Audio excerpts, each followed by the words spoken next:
అయినటువంటి గాంధీజీ గారి యొక్క పేరు ఆనాడు ఉన్నటువంటి ఏదైతే యూపీఏ ప్రభుత్వం ఏందో ఆ యూపీఏ కూటమిలో ఉన్నటువంటి భాగస్వామ్యం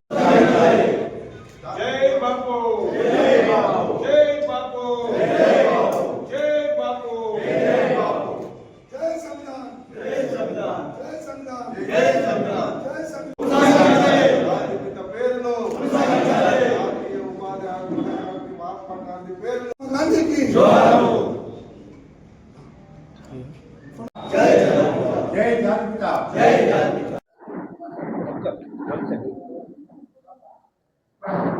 కేంద్రంలోని ఎన్డీఏ ప్రభుత్వం నరేంద్ర మోడీ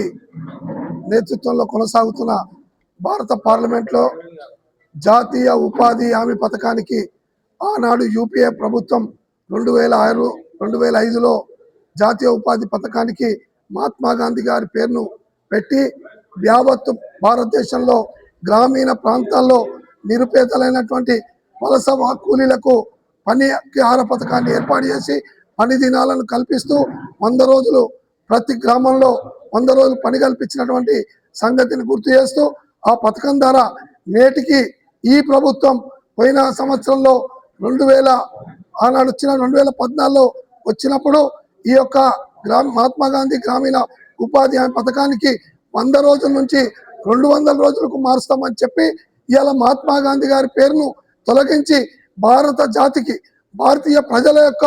అవమానానికి గురి చేస్తూ ఉంది. మహాత్మా గాంధీ పేరును ఎందుకు తొలగిస్తున్నారో మేము చెప్పాలని ప్రశ్నిస్తా ఉన్నాం. ఇవాళ భారత పార్లమెంట్లో మన యూపీఏ ఫ్లోర్ లీడర్ మన రాహుల్ గాంధీ గారు, మన భువనగిరి పార్లమెంట్ సభ్యులు కిరణ్ కుమార్ రెడ్డి గారు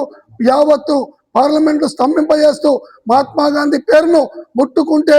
ఈ ప్రపంచం ఈ యొక్క భారతదేశంలోని ఏ ఒక్క ప్రజానికం ఊరుకోరని తెలియజేస్తూ భారత ప్రభుత్వాన్ని రాజ్యాంగం వెళ్తున్న రాజులారా, ఇది రాజరిక వ్యవస్థ కాదు, ఇది మనువాద వ్యవస్థ కాదు. బాబాసాహెబ్ రాసిన ఈ యొక్క రాజ్యాంగం మీద ప్రమాణం చేసిన మనము ఖచ్చితంగా ఈ దేశ ప్రజలు గౌరవించి ఈ దేశ ప్రజలు మహాత్ముడిగా జాతిపితగా భావిస్తున్నటువంటి మహాత్మా గాంధీ సిద్ధాంతాలను ఆచరిస్తున్న మేమందరం కూడా కులాలకు మతాలకు వర్గాలకు అతీతంగా భారత జాతిపిత మహాత్మా గాంధీ పేరును యథావిధంగా కొనసాగించాలని మేము ఈ యొక్క యాదాద్రి భువనగిరి జిల్లా కేంద్రంగా మా మంచుకంటి కృష్ణమూర్తి గారి అధ్యక్షతన మా యొక్క రమేష్ అన్న గారి నేతృత్వంలో ఈ రౌండ్ టేబుల్ సమావేశంలో భారత ప్రభుత్వానికి అంచెలంచెలుగా ఉద్యమాన్ని చేస్తూ మా తీర్మానాన్ని ఈ యొక్క జిల్లా నుంచే మొదటగా ప్రారంభిస్తూ మహాత్మా గాంధీ పేరును ఏ ఒక్కదాని మీద కానీ ఏ పథకం మీద కానీ గత ప్రభుత్వాలు గత రాజ్యాంగం ఏ రకంగా